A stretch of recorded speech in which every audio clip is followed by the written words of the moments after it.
Hello, ladies and gentlemen, and welcome to the Big Five Virtual Voice Summit.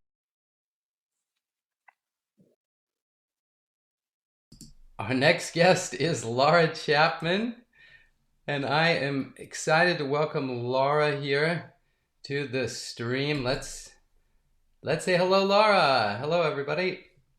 Hello, hello. Thank you so much for having me. I am so excited to be here. What a way to start your Saturday. I love it.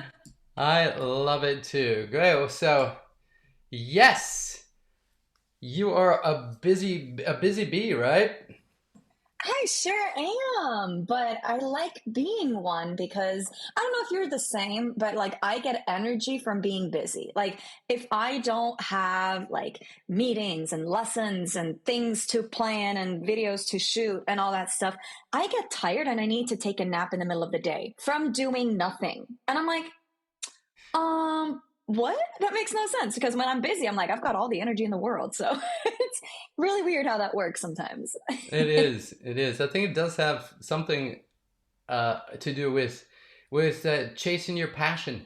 Life. Yeah. A lot of people said life is more enjoyable when you're in the pursuit of a dream or pursuit of something you want to do, and then you get there, and it's great, and then it's over. Yeah. Yeah, well, I haven't gotten there yet. For me, it's like I'm an Aries, so multi-passionate and always like I very much suffer from shiny object syndrome.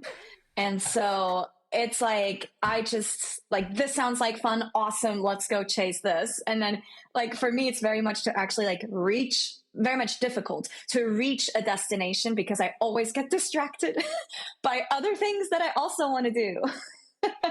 Yeah, But it's okay. It keeps it interesting. It's never boring in my life. And that's good, I guess. that is. I think it's good, but I think we're similar in that. So but you have experience as a singer, as an artist, also the joy and excitement of working towards something. Let's say Oh, your absolutely. concert, your performance, your show, your opening night, and it's really exciting and it goes great, and then it's over. Now what? Yes, no, absolutely. 100%. You're like, I worked so hard on this and now what? Now I got to do this all over again. I got to audition for the next thing or I got to go back and write another song and I got to go back and release a new album so I can put together a different show. It's very much yeah, like okay. Oh, now I have to do this again. Now I'm Not gonna that you do don't this. enjoy doing it again, but it's a lot of work Yeah. to do it again. Yeah. Yeah, I totally understand. Now I'm going to make this absolute connect all of this right to our topic. It's going to be incredible. I love What does it. this have to do with the big five coordinations of singing? Is that a question for me? Am I supposed to No, no, answer I'm not going to. that? You felt like you're on the spot. You're like, I have to answer. No, what does that have to do? Because you are always in your singing. If you stop your learning, if you stop the pursuit Yeah. of what you love, then you will stagnate and need to take a nap in the middle of the day. It's staying intensely passionate about what you're doing with your singing. And one of the most rewarding ways to do that is to progress. Yes. Oh, 100%. And for me, it's also like if you pause, like if you take a break, it's almost like you're restarting. And every time you restart, because you're what's that word I'm looking for? Degressing? No. Is that the word I'm looking for? Digressing, probably. Digressing. No, like no, but like when you're not Regressing. progressing, regressing. Thank you. Like Digressing, there's regressing. some word right there. Regressing. When you basically lose some skills again, it's like oh, now I got to work on this again and get it back because you took a break, you stopped for too long, whatever. And that's happened to me multiple times. And it's very much like a, oh, come on, now I got to work on this again. But the good news is you can get it again, right? Like once you were able to do it, you're you know how to get there, you can do it again. It's just going to take a little bit of practice. Like for me, high notes, what Vera and you were talking about, that's like my thing where I'm like, yeah, if I am not actively up there all the time, I lose those notes because that's just not what my voice naturally wants to do. I have to work really hard to get to high notes. And so, when I was younger, that's all I wanted to do. And I worked on these high notes all the time. And, I was able to hit like E6 on stage over and over and over again. Easy, no problem. And then I left college to pursue my own original music, never sang high ever again. And then I lost literally all of these notes up there. And now it's like, oh my God, I have to work to get these notes back, which is absolutely doable. It's just a little bit of a pain in the booty, but it's doable. So Yeah. yeah. Well, let's talk about that because, it's okay to take breaks. You Oh can go yeah. on vacation and not stress out. You're not going to lose everything. But if for a long time, let's say you change styles and you're working for months and months and months, maybe even a couple years in another genre, and then all of a sudden you're supposed to switch back, well, your coordination again has just dulled. It's like a language, Yeah. right? You grew up speaking Swiss German. I'm sure your German's great, and Hmm. you've been in America. Isn't it when you go 10 years. back, doesn't it take like a moment to Yes, resync? it really does. I was just back home at the beginning of this month, and it takes me 2 days to be comfortable again and like speak Swiss German with my family and my friends. Like it's not like I can't have a conversation with them. I absolutely can, but sometimes I start the sentence off wrong or I can't find the right word, and it's just like what is happening? And like literally I was speaking Swiss German for like twice as long in my life as I have English, but my English is just my everyday life now, right? And has been for the last 10 years. I've lived in the US for 10 years now. And so it's like, oh my gosh, I speak way more English than I do German. And so it's like a little rusty sometimes. Yes, But yeah, and I do want to say, with my high notes, like I stopped doing it for years, not like 2 weeks or 2 months. yes, It was years. And that's why I lost all those notes up there. But yes, taking breaks is more than okay. Like please go on a vacation and enjoy your time off. Like, or if you're sick, like I get this question a lot, like, oh my gosh, like I'm sick, but I don't want to lose all of my progress. What can I do to still practice? And I'm like, you know what? You're not going to lose anything. Rest. You're going to be fine. If you want to do a little something, you can do XYZ, but please don't feel pressure to do so. You're going to be just fine. But yeah, I'm talking about like months and years yeah. where you see the The first regression. That's the word. vacation, first vacation I had in the middle of a running show, I didn't sing for like 2.5 weeks. I was so scared because I had to come back and go on stage that night. I Mm. was totally scared. I'm like, oh my gosh, I hope my voice is going to work. You know what? It worked great. So having a little Yeah, rest can sometimes be very beneficial. So, absolutely.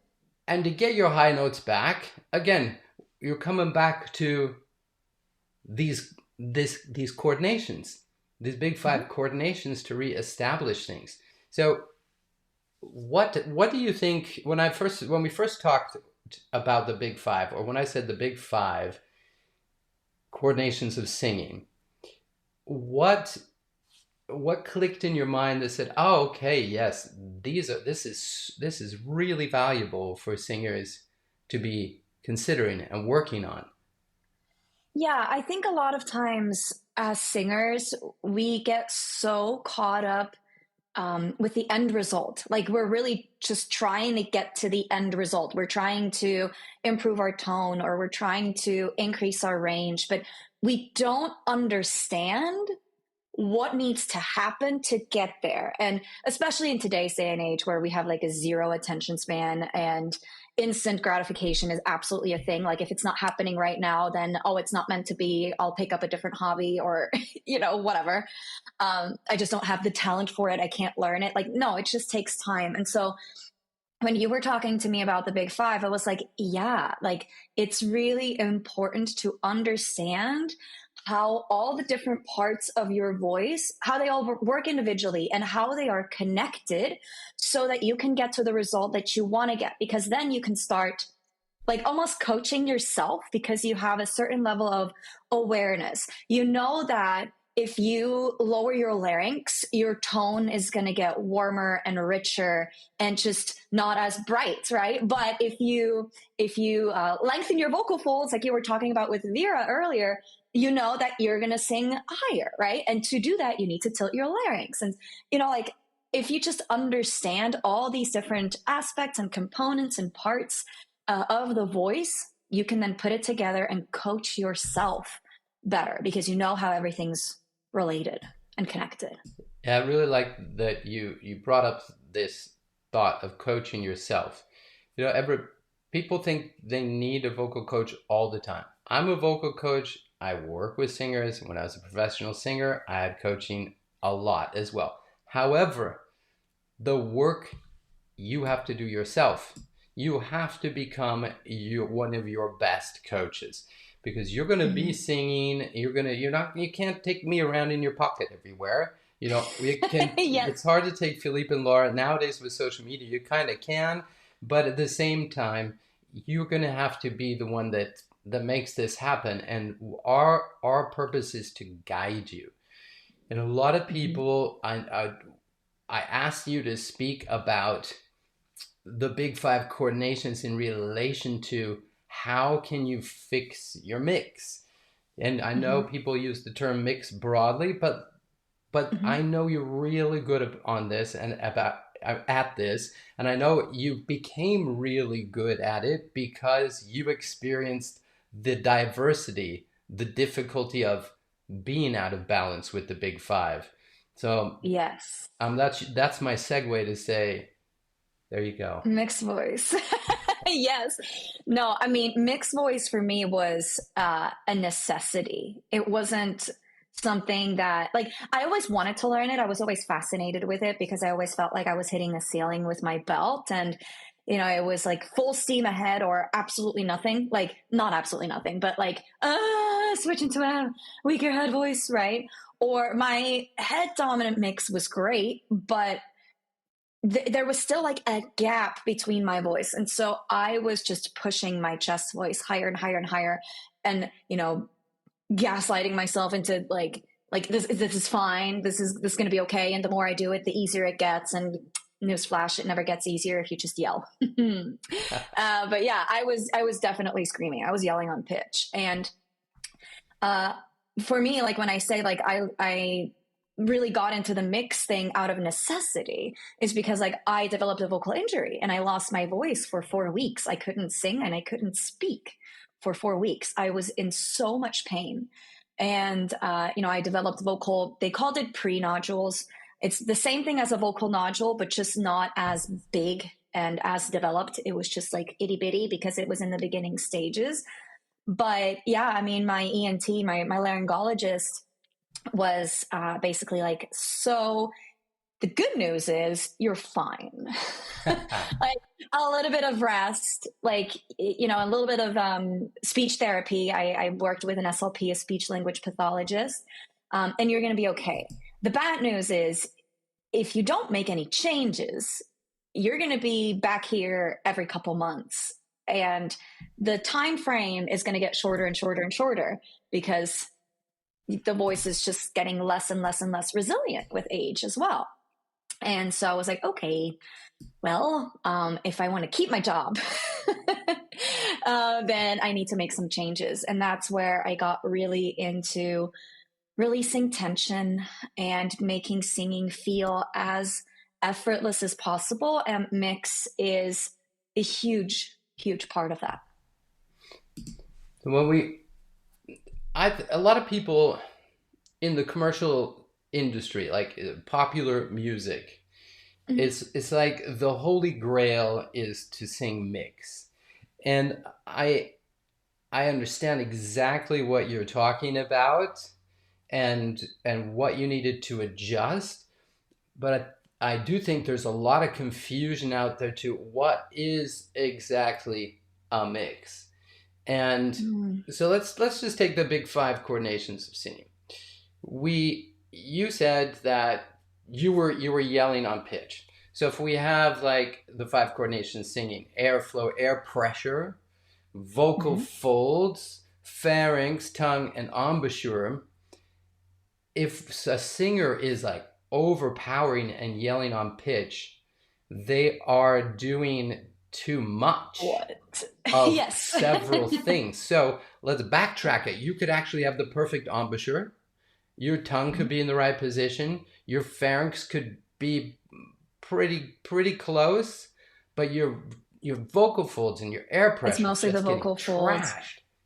Yeah, yeah. I would say, like yelling on pitch, it's mostly, you have the length of the vocal folds is correct if you are on pitch, right? Because the length of the vocal folds only determines what note you're singing, but it's the thickness of the vocal folds that was just not it. Like way too thick, right? And way too compressed, meaning the vocal folds were just way like squeezing together. There was way too much compression, way too much.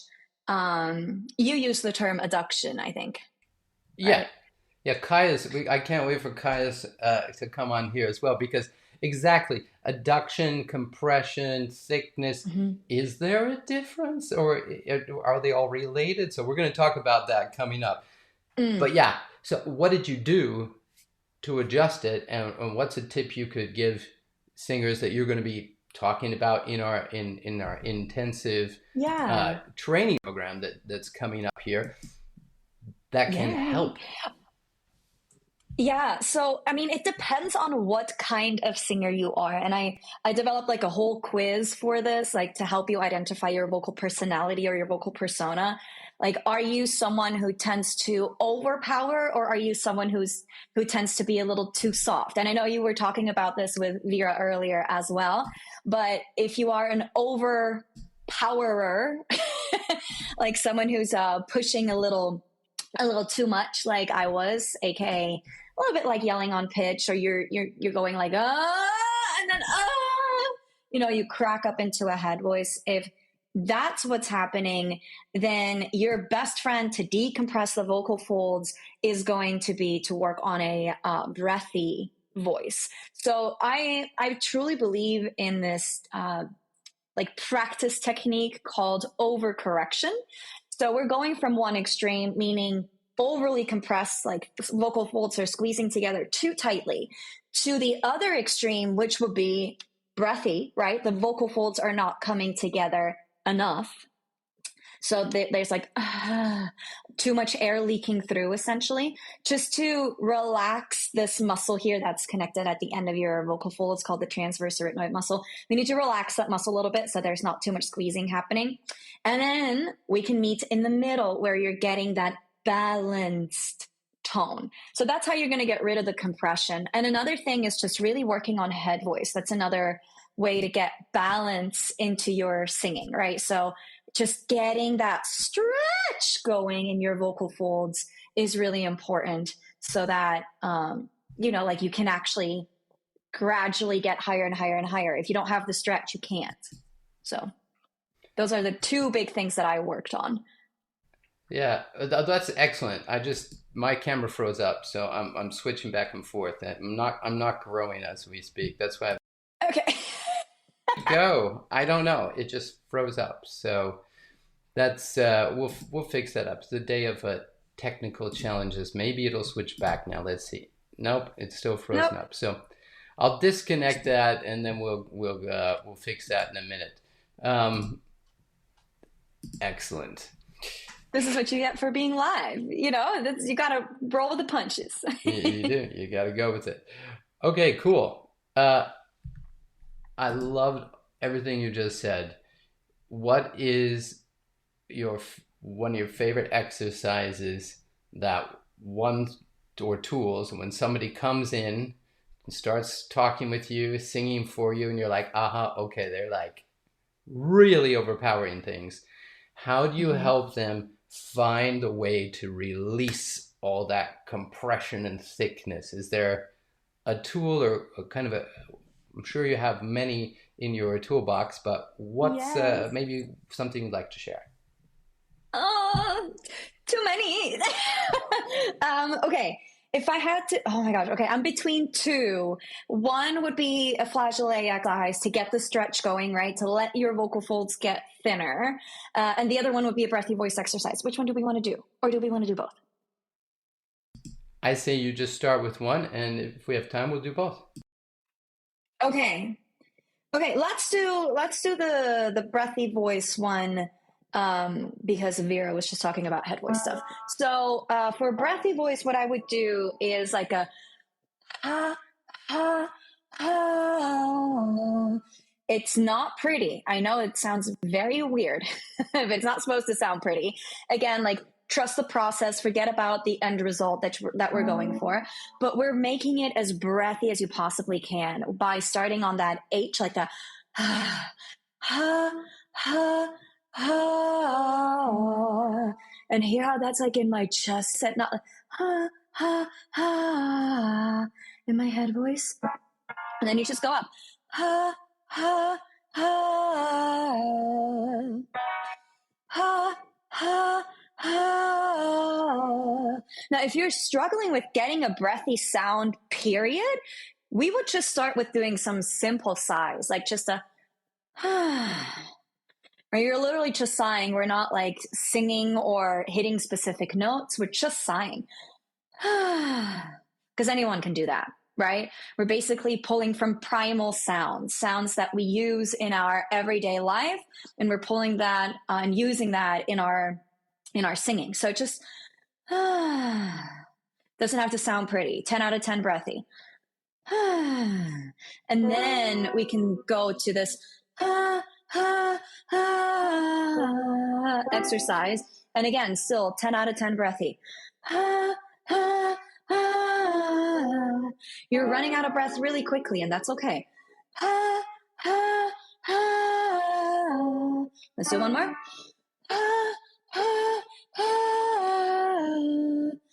Again, we're going from one extreme to the other. This is not the end result we're going for. This is just another extreme so that we can then meet in the middle where it's nice and balanced. Hear how that's like connected and balanced and not right? That would be overly compressed, and is overly breathy, not enough compression. Is the middle, the thing that we're shooting for, right? But we got to do the overcorrection first. Hey, that was great. I love it. And you can do that in your whole range, right? Like you can do this like over your passaggio, right? Like where you're struggling with that crack that you're experiencing, but you can also take it like way, way, way up too if you wanted to. It just kind of depends on what it is you're working on. Usually I use this for chest voice and mix, like chest voice and passaggio, not really up in head voice, because in head voice, most people don't struggle with overcompression, but rather not enough. So, yeah, but yeah, mostly I use it for chest voice and mix, like chest dominant mix. Okay, that was awesome. I enjoyed listening to you while I'm like here juggling cameras, trying to come up with a pretty solution here. But I think we're gonna be okay. Yeah, You something got weird it. You happened. look Like my great. phone, I got my phone stopped. I use my phone as a webcam because it works really well, and Mm. for something activated and like wanted to download a whole bunch of information from Google Photos, and like I don't even use Google Photos. What's going on? Oh my God. Weirdness, weirdness. Technology. So you use that puffy, soft sound that's a little Mm. diffused to loosen up the compression, the tightness first, Hmm. and so they can build it back in. I like it. Yeah, and another way to do that as well, to like get like to loosen up that compression a little, would be lowering your larynx, right? So we have a tendency as singers, like when we go up in pitch, your larynx moves up, right? And it's absolutely allowed to do that if you're singing contemporary music, right? Please let your larynx move up and down. That's important. But sometimes it gets stuck up too high. And the tendency that we have as singers is we have more compression in our vocal folds the higher the larynx is.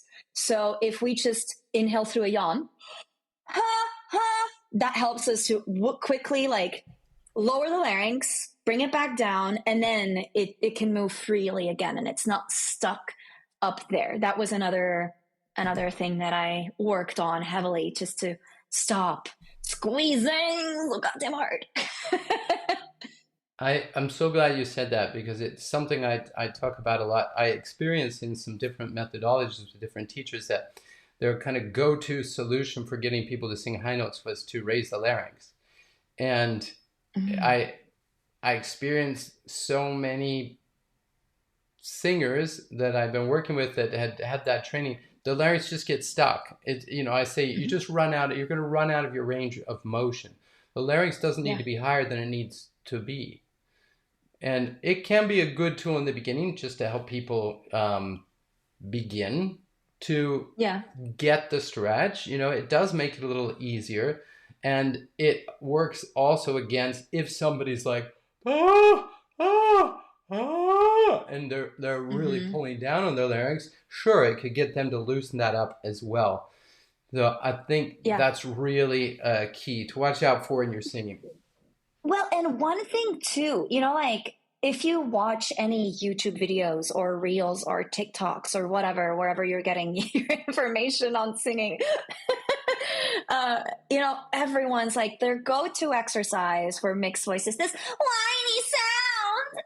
And I'm like, literally, I tried this for years and it created so much tension in my singing because I already had a larynx that was stuck too high. Hmm. And that whiny sound, even though like we can get that whiny sound without like an incredibly high larynx, it's usually what happens. It brings the larynx up Yeah. as well. So there's so many teachers out there that swear by this exercise and it works for a lot of people, but it also doesn't work for some. And so if you're one of those people, this just does not work for you. There's nothing wrong with you. It doesn't work for me either. I'm glad you said that. It's not every exercise works for every person equally as well. Mhm. So I think a lot of I think it's unfortunate, but there's a reason behind it. A lot of singing coaches and teachers, they are convinced about what they want to teach because that's what helped them. And it Mm-hmm. helped them break through their barriers and help them unlock their voice. Or that's just what they've been taught. But they're not everybody is considering the fact that maybe other people have different issues. They don't sing the Yeah. same way as I do. They need something different. And if I'm not equipped with a nice big box of tools and tricks, and I'm not sensitive to Mm-hmm. that, I could be going, why is this exercise not working for them? It work great for me, and they just some teachers, like I literally had a teacher at one point, and I was already singing professionally, tell me maybe you're not really a tenor because her exercise just wasn't working. And I'm like, come on, Okay.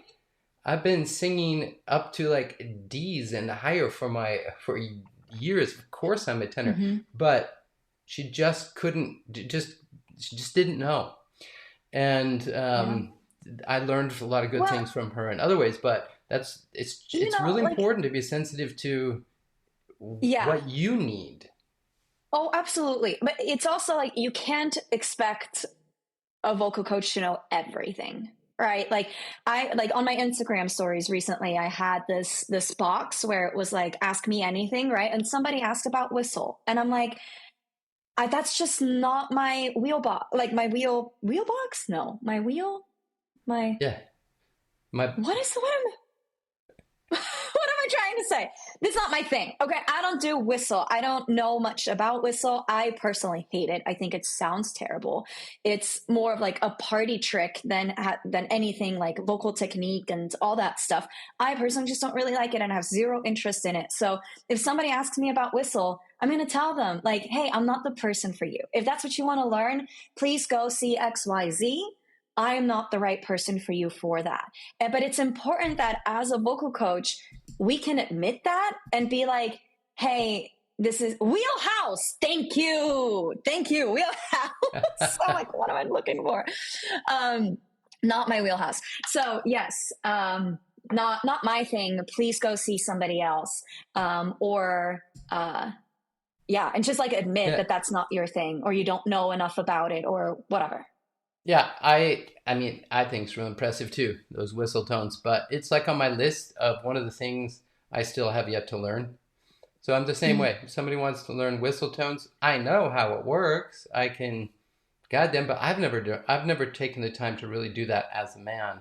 So Mhm. I would be, if somebody really wants that, I'm going to be referring to a whistle tone specialist, you know? Yep, yep. No, 100%. We all have like our strengths and our weaknesses as singers, but also as voice teachers. And when I first started, I really thought I need to know everything, but that's just not the case. Like, you're doing your students a much better service if you're working with the right people for you. Right. And not everyone is the right fit. But you need to Yeah. know that, and you need to have experience to know who the right student is and who you can get really amazing results for. But also, obviously, please have a big toolbox. Yes. That's important. It is, and that's a reason why, for me, let's say we've got the summit come up, but I want to just flash on the screen what we're going to be talking about, what we're going to be training during this Big Five intensive training for vocal folds, airflow and air pressure balance. We've got all these coordinations that are happening with the vocal folds that we need to strengthen and be able to isolate a little bit more, just like Laura was talking about having the vocal folds. Maybe that compression is too high, the adduction, the pressure, all those things can shut you down really quickly. Can shut you down really Mm. quickly. So it's really important that you continue to work on these coordinations. And even as a voice teacher, one thing that I love, I know you were part of the intensive training last summer that I did. Every intensive training I do, and every time I collaborate with another teacher and singer, I'm always learning. Oh yeah, I learned so much last year. I was like, oh Lord, I gotta go on my books myself and take notes.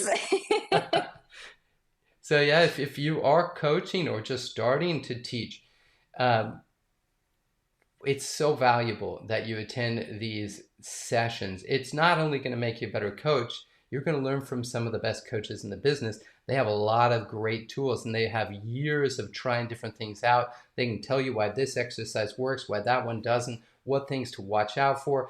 And as a singer, it's so beneficial because I've discovered during my evolution that everybody's using SOVTs, but nobody really took the time to explain to me how to do them right, or what to watch out for, or that they don't work everywhere, and it's not the Mm. the end solution to everything. And how many times has a student come to you, Lara, who's been doing nay nay nay nay nay nay nay for the last 3 years? Oh, many times. So it's the and nay nay nay is a great exercise. It has a lot of things that you can train, but let's just I don't know. This is kind of an example about what kind of upgrade you can get in the Big Five intensive training. Not only do you get to work with all these great coaches and get their insights, but let's just break it down. Nay, nay, nay. So I'll give you. Let's just play ping pong. Oh, you and your One. ping pong. You always put me on the spot with your ping pongs. Yeah, Oh my come on, come on. God. It's easy. It's easy. I will give one benefit of the nay nay exercise, and then we'll bounce to you until we run out, and maybe somebody in the feed can also. You can chime in on the text. So let's ask you. So it's not just us two, and then I want to Oh my also God. look at what can go terribly wrong. So nay nay, I'll go first. It can help you learn to get the most out of your N consonant. Yeah, like for that also the placement, right? It helps you place the sound Okay, forward. great. So we got the nasal consonant end. We got vocal placement benefit. Anybody want to put something in the feed? Go ahead, just Because type of something in, course you guys. had to pick an exercise that I absolutely despise. I know, but that's great because you're going to be so good at saying the things that can go wrong. So the next benefit, it can increase your tongue agility. Tongue agility. Oh, because you're going from you're Yeah, moving it up and down. because if you Mm. do, we'll get into that. But what I'm saying is, if you Nay. do this, na na na na na na na, you can use it to train your tongue agility. Fair. Fair. There you Okay, I go. see that. Here you go. Well, if I go into embouchure, like the mouth, like the shape of the mouth, like you're not over opening on that exercise, which is great for transitions. Because sometimes what happens is when we go higher, we get louder, and to do that, we open the mouth too much, and there's like too much pressure coming through. So nay nay nay nay nay nay. It's not like insanely open. So I would say that's a positive. Yeah, good. Balancing pressure, not over opening. Here's for your voice. Hey, buddy, how's it going? Good to see you. Thins out your vocal Thins folds. out the vocal folds. Okay, you could work on not being too thick. That's great. Balancing your pressure. I like the fact that it makes you do a, and if you do it with an open Mm-hmm. mouth, a, you're never gonna get all the way to e. A. So if Mm-hmm. your mouth, your embouchure closes a little bit, it's still on the big five. You see how all these work together. Then you get that e. Some people have freakishly long tongues and they can still get an E with their mouth all the way open. I can't. But what I Yeah. can do is I can learn the path. Because how many words have the A sound in them? A. So I like that Day. tongue movement. A. Try and just immobilize the embouchure and isolate that little Yeah. tongue. Because guess what? That's one of the best ways to train how to sing a high, belt a high E. It's right. Ah, It's there you in go. between there. Can you think? All right, here we got some other people. It can lower the palate to reduce a classical sound. Okay, I wouldn't have Okay, there even you go. thought of that one, but I get where you're going with that. Yeah, you get out of the no no no no right, not out of that. Hmm. Hey, okay, nay. So going a little wider, a little bit wider, and keeping the pressure low. Good. So they're definitely um, good advantages to this exercise. So let's just go into now the problems when people. The What are larynx some gets of the stuck too typical high. problems where singers get stuck on the nene exercise? Yeah, the larynx is too high. That's what always happens with me. Larynx gets too high. So yeah, good.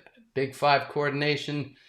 Number three, the pharynx. Bottom of the pharynx is the larynx, right? If the bottom of Hmm. the larynx goes up, the pharynx gets smaller, and you're running out of resonance room, and all you've got left is nay nay nay, just tiny little sound, and it's Hmm. really tight. And then people say to twang, and then you squeeze the pharynx, and it can go wrong so fast. Yeah. Yes. It can go wrong so Yeah. fast.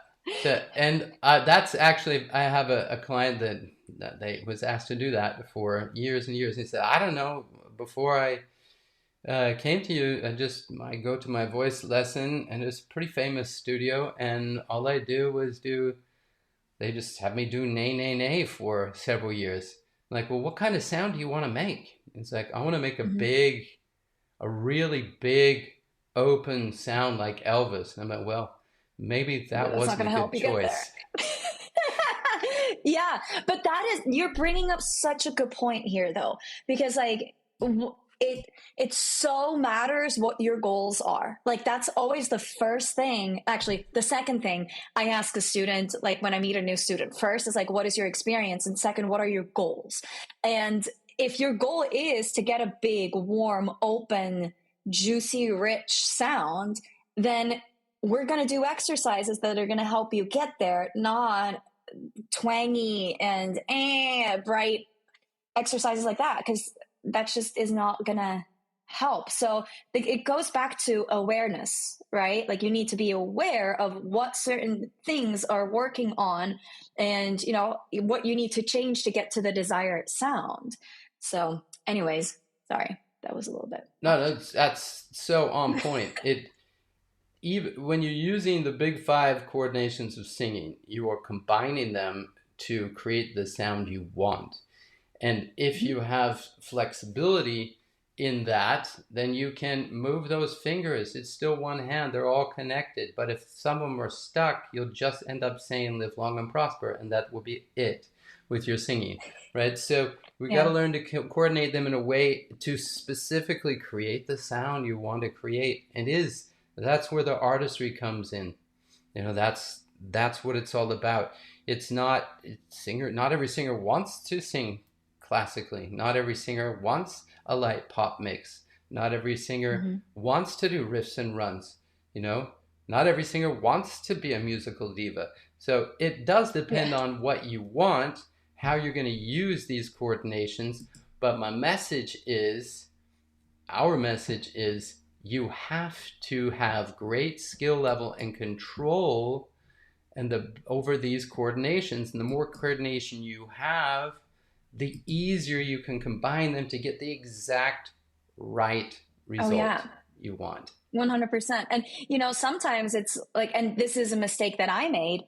I didn't want to sing high anymore after college. I was like, no, like my thing is low notes. I'm an alto. I love singing low and I love, big belty and rich and all that because I can do this easily. I can do this every day, all day long.